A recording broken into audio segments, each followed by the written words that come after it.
Well, hey there, you're on the internet, I still have too much free time, and welcome to the Triple N Network, where all you newbie nib nerds can find all the news you'll need. Let's look at an ink today, shall we? Today's ink is by Noodler's. Black Eel. Was in a Hero 616 with a fine tip.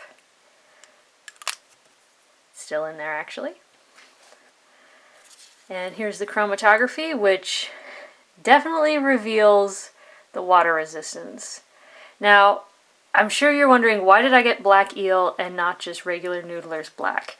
Well, the truth is, I already have Heart of Darkness, which is a slightly drier writing one, and since often I keep black in my finer tip pens, which I find a bit dry in the first place, I thought it'd be good to have a lubricated ink, so that's why I went with the Eel version. Now, what does this ink do? Well, pretty much everything. It's, where is it? I've got it written down. Oh god, I may have to edit this. Okay, it's bulletproof, so it's UV resistant. It resists bleach. It's archival and fade resistant. It's impervious to lasers, alcohols, solvents, ideals for security documents. It's partially or fully waterproof. In this case, it is fully waterproof. And it's lubricated, especially for things with piston mechanisms. Now, the only things it isn't is fluorescent, so it doesn't glow under UV light, and it doesn't resist freezing in low temperatures. But pretty much everything that a Noodler's ink can do, this one can do it, except not freeze and not glow under black light. So that was kind of fun. I admit that was one of the selling points. I was like, this one does pretty much everything. And it's a great black ink. It works well in my fine tip pens, and it does everything that I need it to do. So yeah, let's take a look.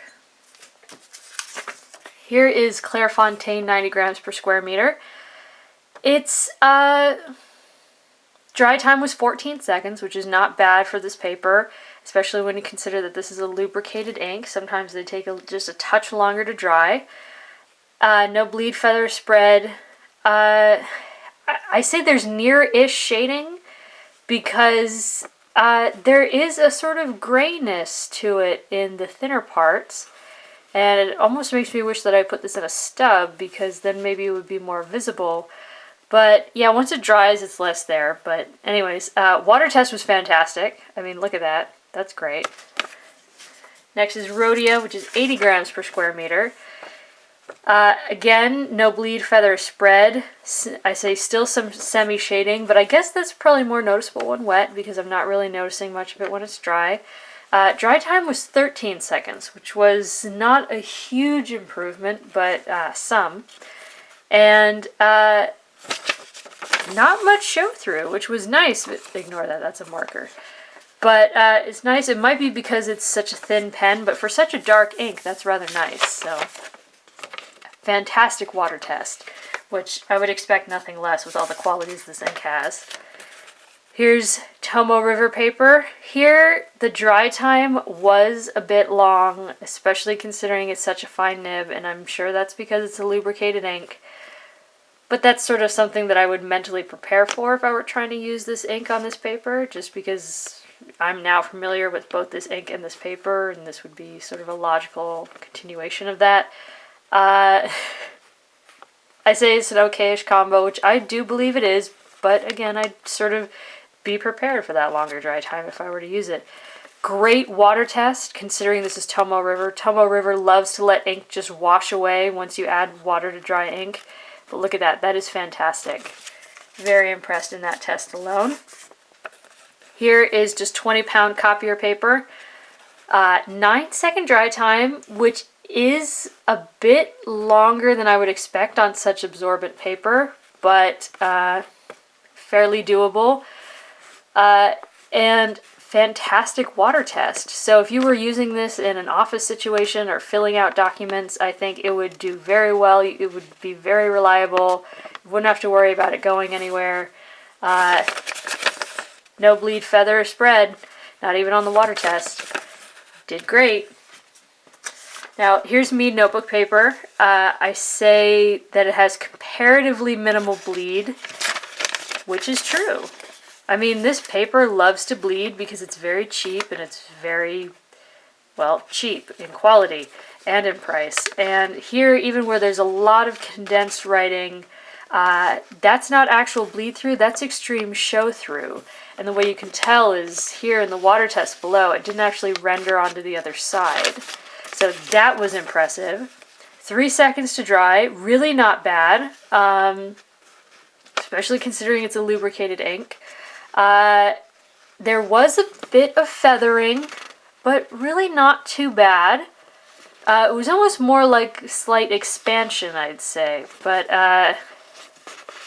yeah, that semi-shading quality is gone. Water test was fantastic. Look at that. It didn't even blink. And it didn't render onto the other side. Fantastic. Loved it. Now, here's Moleskine notebook paper.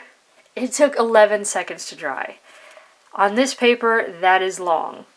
And there was shading. Here, I mean, again, I feel like maybe, you know, once you give it more time to dry, it's less noticeable or something, because I'm not having a great time trying to pick it up on camera. But it's kind of there if you are one of those people who super notices details. And look at that. No bleed through. None. None. Unbelievable. Unbelievable. I mean, that... I mean, listen to me. I'm speechless. That I wrote because I wanted to see if it would react differently on the other side of the paper, because I wasn't sure I picked the laid side or the unlaid side, but... I mean, that's fantastic. If you have the patience to wait 11 seconds, which most fountain pen users I'd say do, because we're fountain pen users, I mean, we know we're dealing with raw ink here, you could definitely use this on this paper.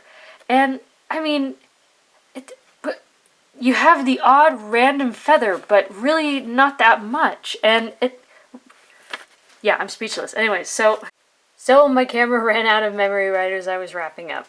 But yeah, in essence, love this ink. Really glad that I bought it. Don't regret it that I bought the eel version. It's done really well for me, especially since I already had Heart of Darkness, which is a slightly drier writer. So definitely fills in the gap. Did great in this fine tip pen. Has great water resistant qualities. Maybe someday I'll get around to playing with all of those other fun qualities it has, like resisting UV light and whatever. However, that would take forever to get on video, so I don't know if I'll do a review of those qualities, but I don't know, maybe let me know. Give me a thumbs up or subscribe to the channel. Leave a comment, let me know your experiences or your opinions, just as long as it's polite, that's all I ask. And hopefully I'll see you again soon on the Triple N Network. So long. Bye.